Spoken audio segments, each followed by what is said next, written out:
aprovuam një bonus për pensionistët, një kujtesë këtu se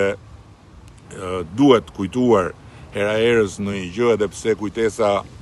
bëhet gjithmonë më e shkurtër dhe gjithmonë më shumë janë ata që nuk duan t'ja dinë se nga po vim, por e thot bukur Churchilli që kush harron se nga po vjen nuk ka iden se ku po shkon. Kujtesa është që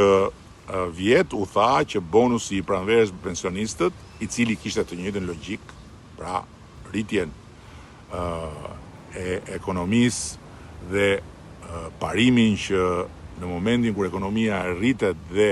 ne arrim t'i plotësojmë ato që kemi parashikuar e na mbetet diçka, ajo që mbetet duhet ndahet me ata që kanë më shumë nevojë dhe pensionistët janë në radh parë. Ata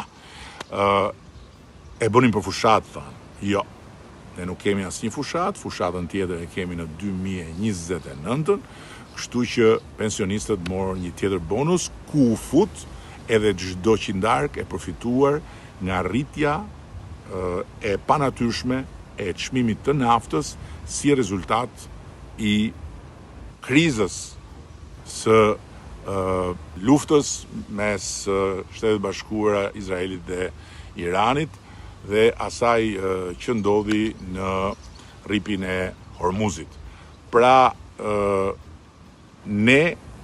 nuk futëm në buxhet asnjë qindark që erdhi më shumë nga taksat mbi naftën, por u dham ato pensionistëve. Po kështu ne vendosëm në dispozicion të smurve me kancer 15 milion euro të tjera për medikamentet e tyre. Dhe vendosëm po ashtu rritjen e pagave të mjekëve të urgjencës, heroin të vërtet. Vendosëm rritjen e garancisë sovrane për programin kombëtar që fillon shpejti të dyfishimit të ndërmarrjeve. Vendosëm dyfishimin e mbështetjes për personat me aftësi të kufizuar, vendosëm dyfishimin e mbështetjes për fëmijët me aftësi të veçanta. Kujtoj se vjet fal edhe një gafe që u bëra për cilën kovandies u bë problem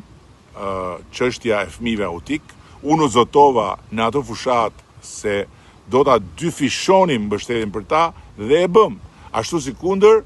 u dham edhe kujdestarëve të personave me aftësi të kufizuar apo të fëmijëve me aftësi të veçanta një mbështetje që ata e kërkonin prej kohësh, pa llogaritur këtu pastaj edhe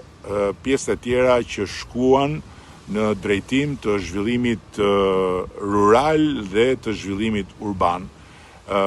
Ky është një kryeshënim që nuk zuri shumë vend, sepse dihet se me çfarë po merret i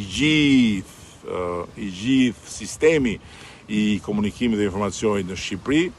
ndërkohë që nga ana tjetër unë jam shumë i vëmendshëm dhe një ekip i tërë po dëgjon me shumë vëmendje gjithçka që duhet dëgjuar nga protesta e bulevardit, e cila ka dy shtresa, ujin e rrjedhshëm të gjithë atyre që dolën sinqerisht dhe që janë sinqerisht të shqetësuar apo që kanë halle reale, dhe korja e zezë e gjithë dështak zemrakëve të